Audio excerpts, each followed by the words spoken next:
Assalamualaikum warahmatullahi wabarakatuh. Selamat pagi anak-anak. Bagaimana kabarnya? Semoga kalian semuanya selalu dalam keadaan sehat walafiat. Amin ya rabbal alamin. Hari ini kita akan mempelajari tentang bab iman kepada kitab-kitab Allah Subhanahu wa taala.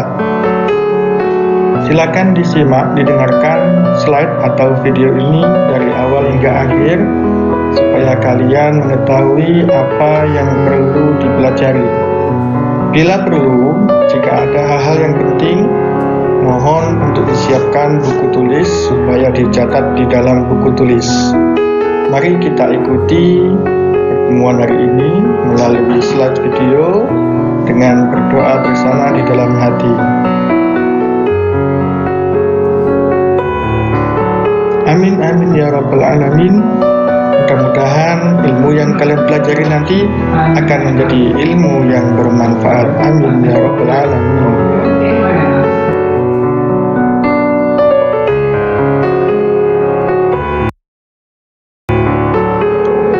Kompetensi yang harus kalian capai dalam mengikuti pelajaran ini.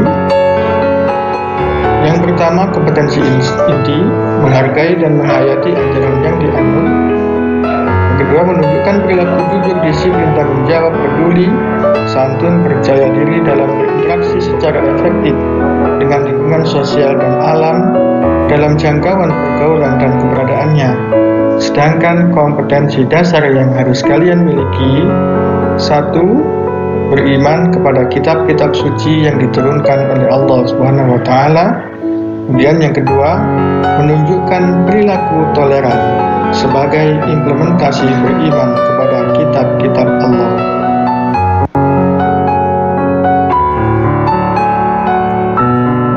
Tujuan pembelajaran hari ini, peserta didik dapat mengetahui dan menyebutkan jumlah kitab-kitab Allah yang diturunkan kepada para Rasul Allah. Yang kedua, peserta didik dapat menyebutkan kitab-kitab Allah beserta Rasul yang menerimanya. Yang ketiga, peserta didik menunjukkan perilaku toleran sebagai implementasi beriman kepada kitab-kitab Allah Subhanahu wa taala. Dan yang terakhir, peserta didik dapat mengambil hikmah beriman kepada kitab-kitab Allah dalam kehidupan sehari-hari.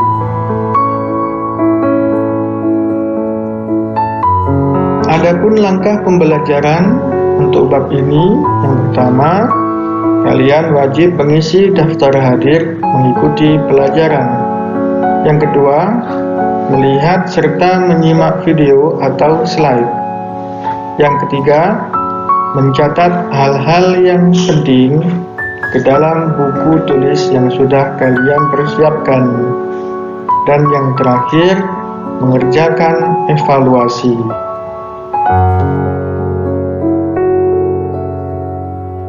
Baik anak-anak, selamat mengikuti pelajaran dan mohon disimak, didengarkan dengan baik.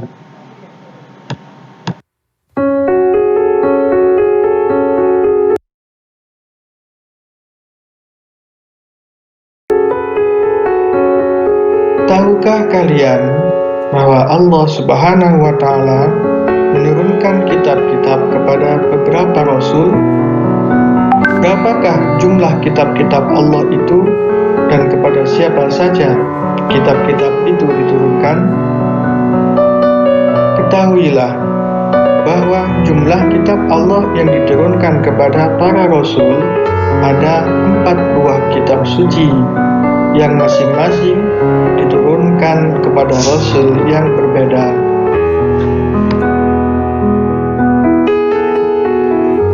Kitab-kitab suci Allah Subhanahu wa taala dan para rasul yang menerimanya. 1. Kitab Taurat diturunkan kepada Nabi Musa alaihissalam. 2. Kitab Zabur diturunkan kepada Nabi Daud alaihissalam. Yang ketiga, kitab Injil diturunkan kepada Nabi Isa alaihissalam.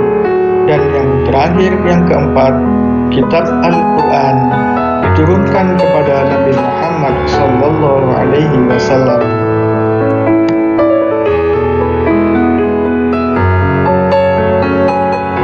Untuk apakah kitab-kitab suci Allah diturunkan?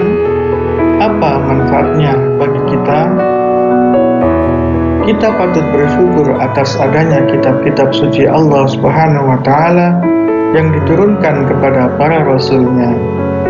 Kitab-kitab suci tersebut mengandung pedoman hidup bagi umat manusia agar semakin mudah menjalani hidup di dunia ini untuk selalu dalam jalan yang benar sebagai bekal kelak di akhirat.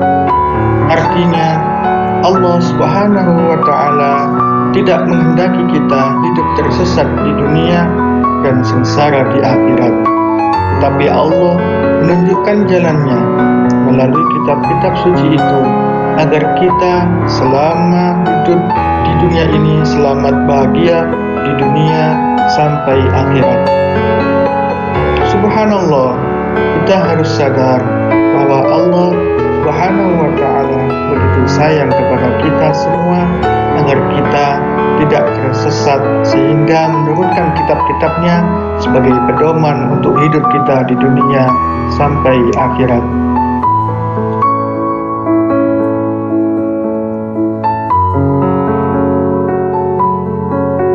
Oke anak-anak, kini tiba saatnya untuk beraktivitas. Untuk mengikuti kegiatan berikutnya, silakan mengikuti link kuisis yang sudah dibagikan melalui grup WhatsApp. Sekali lagi, untuk mengikuti kegiatan berikutnya, silakan mengikuti link kuisis yang sudah dibagikan melalui grup WhatsApp.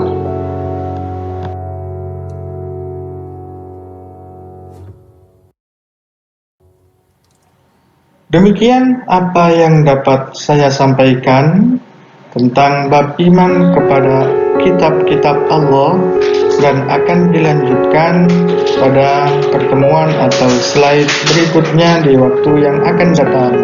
Sampai jumpa pada pertemuan selanjutnya. Mudah-mudahan kalian dapat memahami apa yang telah disampaikan walau secara singkat ini. Wassalamualaikum warahmatullahi wabarakatuh.